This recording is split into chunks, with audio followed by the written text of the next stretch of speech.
আপনি কি জানেন ভারত এখন শুধু একটি দেশ নয়, বরং গোটা বিশ্বের জন্য একটি প্রযুক্তি ও উৎপাদনের পাওয়ার হাউস হয়ে উঠেছে।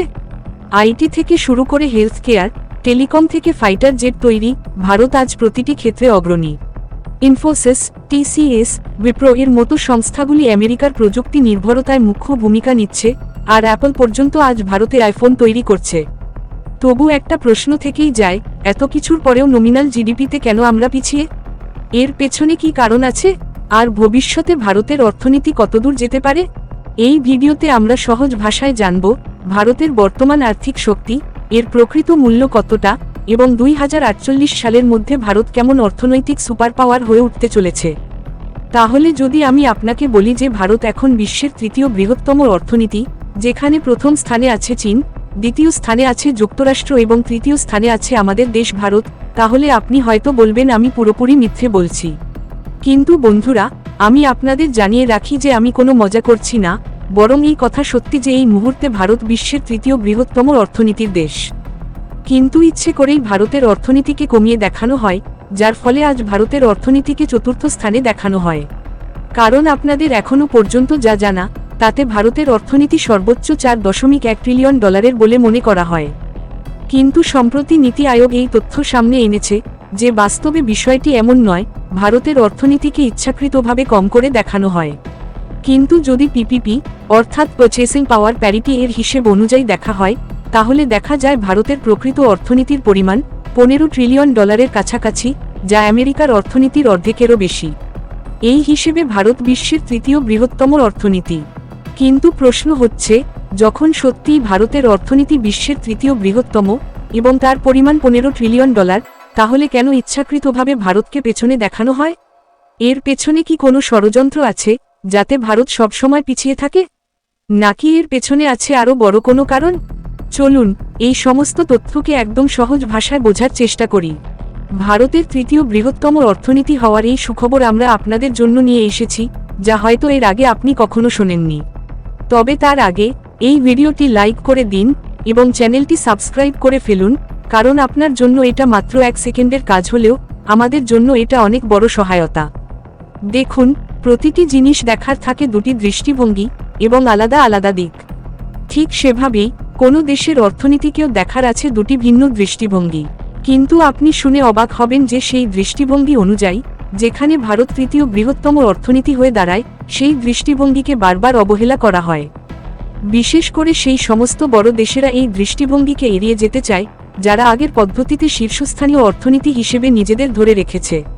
কিন্তু এখন ধীরে ধীরে বদলাচ্ছে দৃষ্টিভঙ্গি, এবং বিশ্বের অর্থনীতি দেখার দ্বিতীয় পদ্ধতিও গুরুত্ব পাচ্ছে।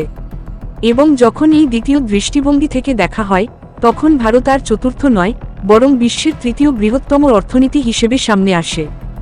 এই কারণেই ভারতের নীতি আয়োগ এখন জনগণের দৃষ্টিভঙ্গি পাল্টানোর চেষ্টা করছে, যাতে ভারতকে সঠিকভাবে তৃতীয় বৃহত্তম অর্থনীতি হিসেবে দেখা যায়।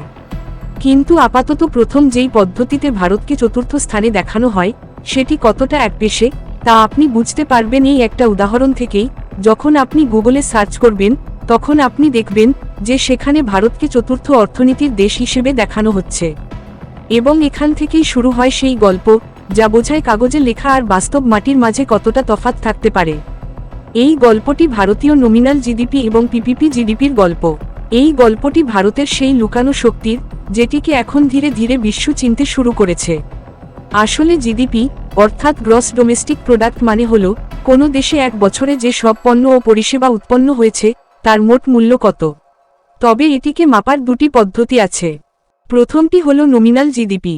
এতে জিডিপিকে ডলারের বিপরীতে গণনা করা হয়, যেন কোনো জিনিসে একটি প্রাইস ট্যাগ লাগানো হয়েছে। আর দ্বিতীয়টি হলো পিপিপি জিডিপি, অর্থাৎ পারচেসিং পাওয়ার প্যারিটি। এতে দেখা হয় সেই দেশের টাকায় বাস্তবে কতটা কেনাকাটা করা যায়। ধরুন, আপনার কাছে 500 টাকা আছে। দিল্লিতে এই টাকায় আপনি 2 জনকে খাবার খাওয়াতে পারেন, কিন্তু আমেরিকায় $6, অর্থাৎ 500 টাকায় হয়তো কেবল 1 কাপ কফিই মিলবে। এই জন্যই পিপিপি জিডিপি আমাদের টাকার আসল ক্ষমতা কতটা তা বোঝায়। এবং এই কারণেই পিপিপি জিডিপি অনুসারে ভারত বিশ্বের তৃতীয় বৃহত্তম অর্থনীতি। কারণ যদি নমিনাল জিডিপি অনুযায়ী দেখা হয়, তাহলে প্রথম স্থানে আছে ইউনাইটেড স্টেটস অব আমেরিকা, যার অর্থনীতির আকার $30.5 ট্রিলিয়ন। দ্বিতীয় স্থানে চীন, যার অর্থনীতি $18 ট্রিলিয়ন এরও বেশি। তৃতীয় স্থানে জার্মানি, যার অর্থনীতি $4.7 ট্রিলিয়ন।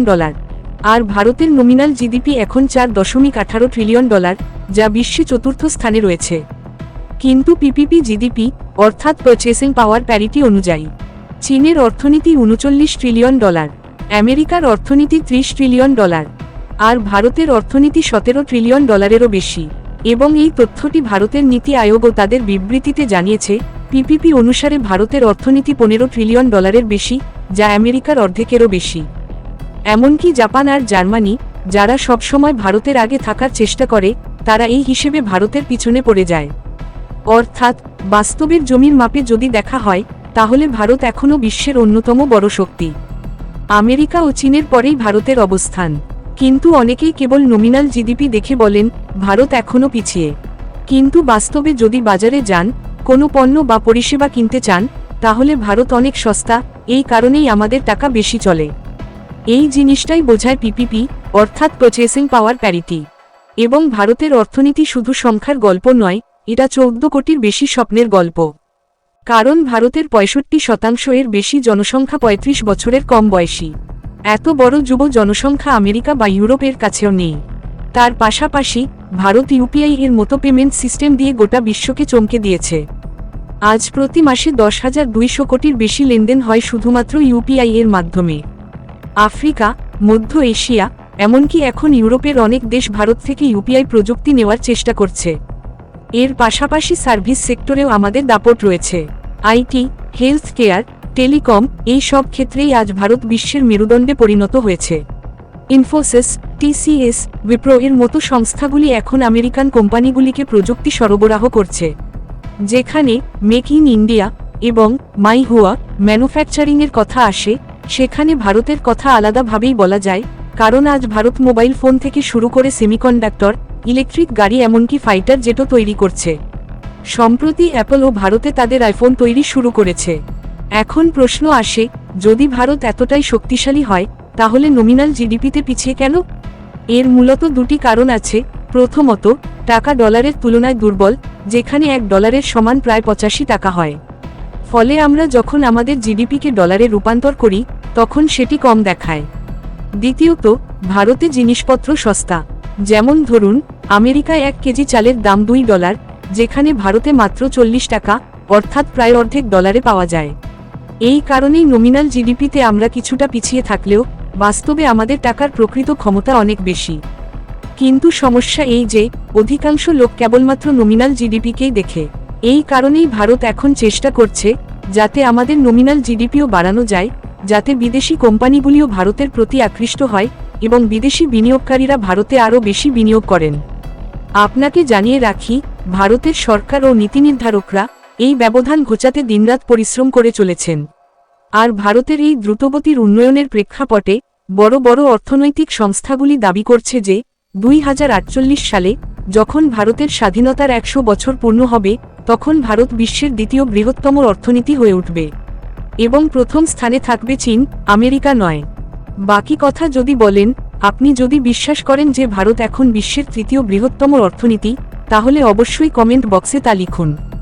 ভিডিওটি লাইক করে আপনার বন্ধুদের সঙ্গে শেয়ার করুন যাতে তারাও এই তথ্য জানতে পারে। এমন আরও জ্ঞানভিত্তিক ভিডিও দেখতে হলে আমাদের চ্যানেলটি সাবস্ক্রাইব করুন এবং বেল আইকনে ক্লিক করে অল অপশনটি সিলেক্ট করুন। জয় হিন্দ, জয় ভারত।